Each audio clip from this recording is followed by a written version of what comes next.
నేపాల్ వరదల నేపథ్యంలో అక్కడ చిక్కుకున్న భారతీయులను తరలించేందుకు విదేశాంగ శాఖ చేపట్టిన చర్యలపై మరింత సమాచారం మా ప్రతినిధి అరుణ్ని అడిగి తెలుసుకుందాం. అరుణ్, చెప్పండి, నేపాల్ వరదల్లో ఎంతమంది భారతీయులు చిక్కున్నారు?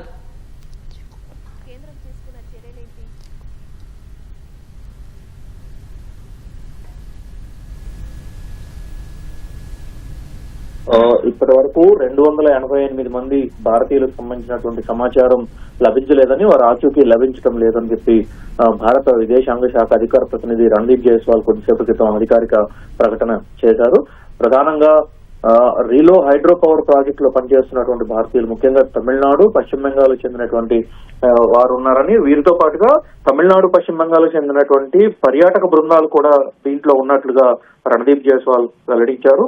అయితే వీరందరినీ రక్షించేందుకు ఇప్పటి వరకు మిస్ అయినటువంటి వ్యవహారము, దాంతో పాటు ఎంతమంది చనిపోయారనేటువంటి విషయంలో ఇంకా పూర్తి స్థాయి స్పష్టత రావడం లేదు అని, ఈ పరిస్థితి ఇంకా మారుతున్నటువంటి క్రమంలో మార్పులు చేర్పులు జరగడానికి ఆస్కారం ఉన్నట్లుగా రణదీప్ జైస్వాల్ స్పష్టం చేశారు. అదే సందర్భంలో భారత్ నేపాల్ లో సంభవించినటువంటి వరదల నేపథ్యంలో సహాయ సామాగ్రిని మానవతా